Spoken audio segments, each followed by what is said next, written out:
So hello everyone, welcome back to the channel. And इससे पिछली video में हमने haloalkane and haloarenes के बारे में उसकी स्टार्टिंग हमने करी थी उस वीडियो में। और उसमें हमने डिस्कस किया था एल्काइल हैलाइड्स क्या होते हैं, राइलिक क्या होते हैं, बेंजाइलिक क्या होते हैं। तो इस वाली वीडियो में हमारे उसके मेथड्स ऑफ प्रिपरेशंस आ जाएंगे। किसके? एल्काइल हैलाइड या एराइल हैलाइड हम कहें, उसके जो मेथड हैं प्रिपेयर, उसे कैसे किया जाता है, इस वीडियो में हम लोग वो डिस्कस करेंगे। देखिए, आपको वही करना है। अगर आपका नोट्स पहले से बने हैं तो उसमें ये चीज़ें ऐड ऑन करिए, नहीं तो अगर आप मेरे वीडियो देख के नोट्स बना रहे हैं तो इसको आप नोट्स बनाइए। और आपको ये बस एक बार ये वीडियो बनाने देखने के बाद और नोट्स बनाने के बाद एक बार इसे रिवाइज़ करना है बस। और कुछ आपको ज़्यादा नहीं करना है, बस इसको समय समय पर आप रिवाइज़ करते रहिए। ठीक है?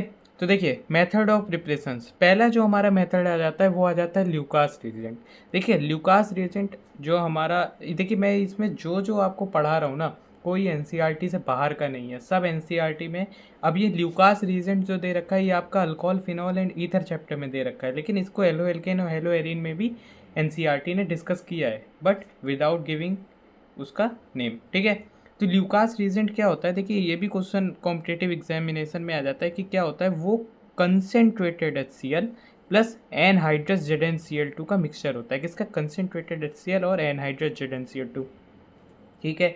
इसकी जो रिएक्शन टर्बिडिटी होती है, यानी ये कितनी जल्दी प्रोसीड करता है, वो कैसी होती है? 3 डिग्री जो होती है वो सबसे ज़्यादा इमीडिएटली टर्बिडिटी प्रोड्यूस कर देता है, फिर 2 डिग्री, फिर 1 डिग्री। देखिए, वही चीज़ ल्यूकास रिएजेंट को इन्होंने डिस्कस करी हमने। ROH जो हमारे पास एक अल्कोहल है, ठीक है, इसकी हम लोग reaction concentrated HCl in the presence of anhydrous ZnCl2 से करा देते हैं। तो जो यहाँ पे Cl है ये OH को आपके सब्स्टिट्यूट कर देता है, जिसकी वजह से जो हमारा प्रोडक्ट वो RCl बन जाता है, यानी कि जो कि एक एल्काइल हैलाइड है, प्लस H2O वाटर के फॉर्म में एलिमिनेशन हो जाता है। ठीक है? 3 डिग्री अल्कोहल, देखिए आप इसको नोट कर लीजिएगा, ये जेई, नीट और बोर्ड्स तीनों में आते हैं, हर ईयर आते हैं। 3 डिग्री जो अल्कोहल है ये तुरंत इमीडिएटली प्रोड्यूस इमीडिएटली टर्बिडिटी इन अ मिनट्स। ठीक है? 2 डिग्री अल्कोहल है, ये 15 मिनट्स में अप्रॉक्स टर्बिडिटी प्रोड्यूस करता है। और जो 1 डिग्री अल्कोहल है वो एक इमीडिएटली तो नहीं कहेंगे इसे, लेकिन ये एक थोड़ा सा देरी से प्रोड्यूस करता है। ठीक है? ल्यूकास रिएजेंट के अलावा क्या एक हमारा मेथड हो सकता है? तो वो हो सकता है the preparation of alkyl chloride can be carried out by passing dry HCl gas through a solution of alcohol. अगर जो हमारे पास अल्कोहल का सॉल्यूशन है उसमें अगर हम लोग ड्राई HCl गैस भी पास करते हैं तो भी हमारे पास RCl यानी कि एल्काइल हैलाइड प्रोडक्ट फॉर्म होगा। ठीक है? ल्यूकास रिएजेंट हमारा डिस्कस हो गया। सेकंड जो हमारा मेथड है वो हमारा मेथड है PX3 के साथ रिएक्शन करा देना। ठीक है? ROH की अगर हम लोग PX3 के साथ रिएक्शन करा देते हैं तो वो RX बना देता है प्लस H3PO3 बना देता है। देखिए, ये नीट में क्वेश्चन आया था, हालांकि ये P ब्लॉक से भी कहीं ना कहीं रिलेट करता है। जो H3PO3 होता है वो एक ऑर्थोबोरिक एसिड होता है, इसका जो नेम होता है ऑर्थोबोरिक एसिड होता है। और ये एक वीक मोनोबेसिक लुईस एसिड है। क्या है? Weak monobasic Lewis acid. ठीक है? अब सेकंड मेथड हमारा डिस्कस हो गया। थर्ड जो मेथड है वो ROH की PX5 से रिएक्शन करा देंगे। इसमें हम लोगों को RCl मिल जाएगा प्लस POCl3 और HCl मिलेगा। ठीक है? ये वाला मेथड कोई ज़्यादा इंपॉर्टेंट मेथड नहीं है। जो फोर्थ जो हमारे पास मेथड आता है वो हमारे पास आता है, हमें हमारा अल्कोहल की जो रिएक्शन होती है वो रेड फॉस्फोरस की प्रेजेंस में हेलोजन से कराना। ठीक है? जब हम किसी अल्कोहल की reaction red phosphorus in the presence of halogens, halogens कौन से? खाली ब्रोमीन और आयोडीन। ध्यान रखिएगा ये बात जेई में क्वेश्चन ही आया हुआ है। कौन कौन से हेलोजन्स होते हैं? केवल और केवल ब्रोमीन और आयोडीन होते हैं, फ्लोरीन और क्लोरीन इसमें रिएक्ट नहीं करते हैं। तो हमारे पास एल्काइल हैलाइड बन जाएगा। और इसमें जो एक्स हो जाएगा वो क्या क्या हो जाएगा आपका, मतलब RBr हो जाएगा और RI हो जाएगा। ठीक है? एक्स जो है मतलब वो आपका Br और I होगा, प्रोडक्ट RBr और RI हो जाएगा। तो ये फोर्थ मेथड भी हो गया, ये भी इंपॉर्टेंट मेथड है। ठीक है? जो फिफ्थ जो मेथड आता है वो बोर्ड्स एग्जाम में बहुत इंपॉर्टेंट क्वेश्चन आता है, जो कि होता है डार्जियन मेथड। ठीक है? इस मेथड में ROH की हम लोग SOCl2 से रिएक्शन कराते हैं। किससे? SOCl2। देखिए, ध्यान रखिएगा, SO2Cl मत करिएगा या SOCl मत करिएगा, इसका जो नेम है वो SOCl2 ही होता है। ठीक है? इसकी हम लोग जब रिएक्शन कराते हैं ROH से तो हमारे पास RCl एल्काइल क्लोराइड मिल जाता है प्लस SO2 एंड HCl। अच्छा, क्योंकि SO2 और HCl जो होते हैं ये हमारे पास इनफ्लेमेबल फॉर्म में मिलते हैं, तो इसकी वजह से ये क्या होते हैं कि स्केप आउट कर जाते हैं। और जब हमारे पास जो हमारे ये जो बाई प्रोडक्ट्स हैं और जब ये स्केप आउट कर जाएंगे तो जो हमारे पास RCl बचेगा, यानी जो एल्काइल क्लोराइड हमारे पास बचेगा वो प्योर फॉर्म में बचेगा। और यही चीज़ हमें चाहिए। इस वजह से ये जो मेथड होता है ये बेस्ट लेबोरेटरी मेथड होता है। क्यों होता है? क्या होता है? ये बेस्ट लेबोरेटरी मेथड होता है। तो ये हो गई हमारी डार्जन मेथड की बात। नेक्स्ट देखिए, तो गाइस जो नेक्स्ट हमारा मेथड है वो हमारा एल्केन्स के थ्रू होता है और इसमें हम लोग फ्री रेडिकल हेलोजिनेशन करते हैं। ठीक है, इसमें जो मैकेनिज्म यूज होती है वो कौन सी होती है? Free radical halogenation method. ठीक है, फ्री रेडिकल क्या है? जब कभी हम लोग किसी की रिएक्शन हाई सनलाइट या यूवी रेज की प्रेजेंस में या हाई टेम्परेचर की प्रेजेंस में करा रहे होते हैं Cl2 या Br2 की, तो वो फ्री रेडिकल मैकेनिज्म को फॉलो करता है।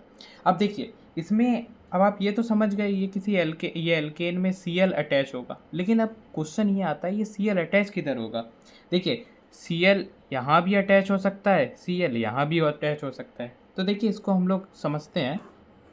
फॉर एग्जाम्पल लिया हमने Cl कार्बन नंबर 3 पे अटैच होगा और ये वाला कार्बन नंबर 4 है। तो अगर हमारा कार्बन नंबर 3 पर अटैच होगा तो यहाँ पे देखिए यहाँ पे फ्री रेडिकल बन जाएगा CH2 कार्बन नंबर 3 वाला। तो देखिए CH3 CH2 CH2 और CH3।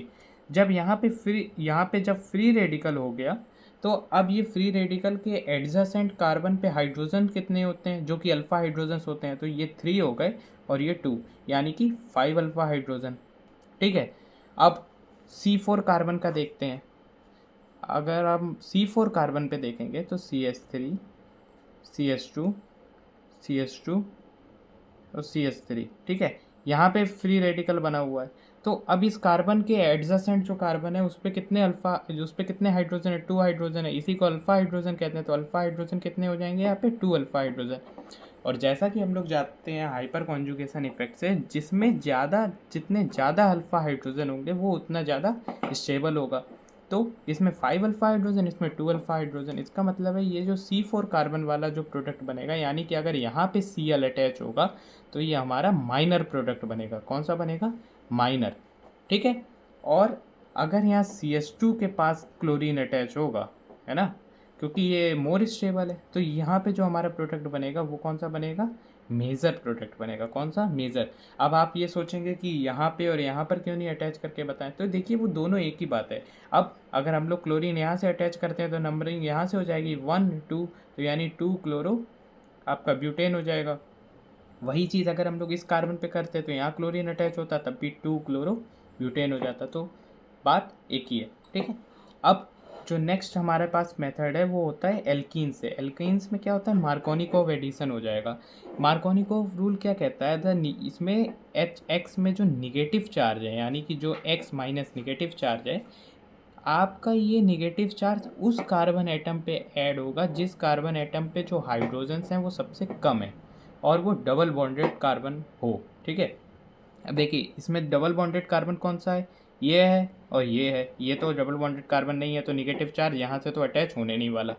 ठीक है, तो अब निगेटिव चार्ज उस कार्बन एटम पे अटैच होगा जिसके पास सबसे कम हाइड्रोजन है। इस पर तो 2 हाइड्रोजन है, इस पर 1 हाइड्रोजन है। तो आप समझ गए, इसका मतलब ये जो निगेटिव चार्ज है ये आपका इस वाले कार्बन एटम पे अटैच होगा। ठीक है, ये तो मैं आपको बस एक सिंपल डेफिनेशन बता रहा हूँ। इसकी अभी आप लोग क्वेश्चंस के फॉर्म में जब डेफिनेशन देखेंगे तो आप ये समझ जाइए जो निगेटिव चार्ज वाला जो एलिमेंट है ये आपका उस कार्बन एटम से अटैच होगा जो मोर स्टेबल है। देखिए इसी क्वेश्चन में आप देखिए, जब फॉर एग्जांपल यहाँ पे CH2 ने चार्ज को विड्रॉ किया, यहाँ पे नेगेटिव चार्ज आ गया और यहाँ पे पॉजिटिव चार्ज आ गया। ये पॉजिटिवली चार्ज कार्ब कैटायन जो है ये 2 + 3 5 अल्फा हाइड्रोजन से बॉन्डेड है। तो इसके पास जो अल्फा हाइड्रोजन ज़्यादा होने की वजह से, यानी हाइपर कॉन्जुगेशन होने की वजह से ये मोर स्टेबल है। और क्योंकि ये मोर स्टेबल है इस वजह से जो निगेटिव चार्ज है वो आपका इस वाले कार्बन पे अटैच होगा और जो पॉजिटिवली चार्ज है वो आपका निगेटिव वाले चार्ज कार्बन पे अटैच होगा। तो इसका जो प्रोडक्ट बनेगा वो CH3 CH, यहाँ पे क्लोरीन अटैच हो जाएगा और CH3, यानी 2 क्लोरो आपका प्रोपेन बन जाएगा। ठीक है, तो ये मार्कोनिकॉफ एडिशन की बात हो गई। अब जो यहाँ पे जो अनसेचुरेशन का जो एक रिएक्शन आ जाती है, addition of bromine in the presence of CCl4। इसमें क्या होता है, जैसे हम लोग कोई एल्कीन लेते हैं CH2 डबल बॉन्ड CH2, इसकी हम लोग ब्रोमीन से रिएक्शन करा देते हैं, ब्रोमीन वाटर से, ठीक है, इन द प्रेजेंस ऑफ CCl4। देखिएगा, ये याद रखिएगा, CCl4 के ही प्रेजेंस में। तो ये क्या होता है, ये दोनों जो ब्रोमीन होते हैं ये दोनों डिफरेंट डिफरेंट कार्बन पे जाके अटैच हो जाते हैं, जिसकी वजह से ये जो प्रोडक्ट बनता है वो विसिनल डाइब्रोमाइड बनता है। मैंने प्रीवियस वीडियो में डिस्कस भी किया था विसिनल डाइब्रोमाइड। ठीक है, तो CH2 यहाँ पे Br अटैच हो जाएगा और CH2 यहाँ पे भी Br अटैच हो जाएगा। तो ये जो प्रोडक्ट बनेगा कौन सा बनेगा, ये विसिनल प्रोडक्ट बनेगा, विसिनल डाइब्रोमाइड। ठीक है, और ये इसको अनसेचुरेशन का टेस्ट क्यों कहते हैं, क्योंकि ये टेस्ट तभी किया जाता है जब हमें डिटेक्ट करना होता है क्या कोई कंपाउंड में अनसेचुरेटेड कार्बन है कि नहीं। अनसेचुरेटेड का क्या मतलब हुआ, क्या उसमें डबल बॉन्ड या ट्रिपल बॉन्ड है कि नहीं।